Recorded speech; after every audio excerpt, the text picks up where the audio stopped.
Hi Pisces, this is Pisces Hub. Welcome to my channel.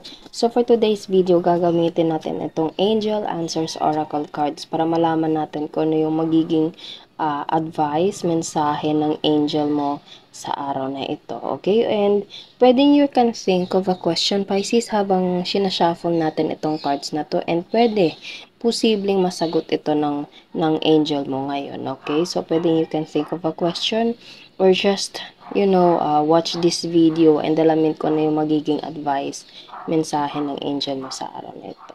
Okay? Reminder lang, Pisces, na ito ay general reading. So, pwede mag-resonate, pwedeng hindi. And ang ating channel ay welcome po ang lahat ng gender. So, babae, lalaki, LGBT man. Yung nanonood ngayon, take na lang po kung mag-resonate yung advice messages ng angel mo sa araw na ito. Okay? And this is a timeless reading. So, kahit anong araw, buwan o taon mo man ito napanood, again, pag mag-resonate, take nyo lang. Pag hindi, huwag pong ipilit. Okay? So, ano po ang message niyo po for Pisces? Meditation brings answers and recovery. Oh. So, sa nararamdaman ko, Pisces, you have to have a peace of mind. Okay? Pag-isipan na mabuti, i-relax yung sarili, mag-meditate, okay? And everything will be okay. Nakikita niyo recovery. Ang recovery na to ay pwedeng pasok sa lahat ng aspeto sa buhay. Okay? It depends kung saan na mag-resonate sa'yo, Pisces. Pwedeng ito ay financially, physically, emotionally, mentally, okay? Sitwasyon sa buhay, okay? Recovery, magiging maayos, everything will be better, everything will be okay. And meditation brings answers.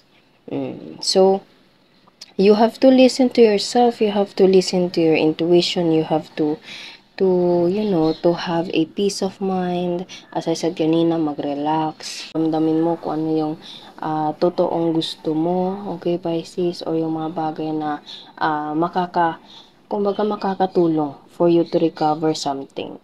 Okay, so pwede din sa trabaho, pwedeng stress sa trabaho, pwedeng about sa love life, pwedeng about sa family, friends. Okay. Ano pa po? Abundance. Yes, everything will fall into place, everything will be okay, and marireceive mo itong abundance as long as you have to meditate because it brings answers to your situation, Pisces, and recovery into abundance. Wow. Ganda ng shifting. Okay, kumbaga, advice ng angel mo na you have to listen to your intuition, to yourself. Yes.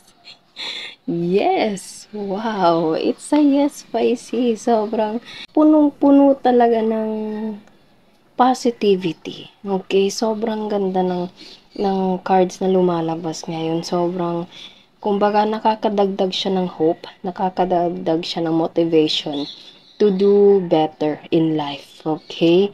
Sobrang, alam mo yun, iramdam mo yung pagkikare ng angel mo sa araw na ito, Pisces. Ramdam mo yung presensya niya sa'yo, okay, sa araw na ito. His or her advice for you is to meditate.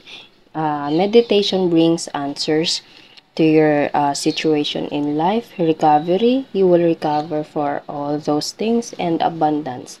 Abundance, lahat ng klaseng abundance, Pisces, is darating para sa'yo. Okay? Pwedeng sa career, financial, love, family, friends, okay? And there is an answer of a yes.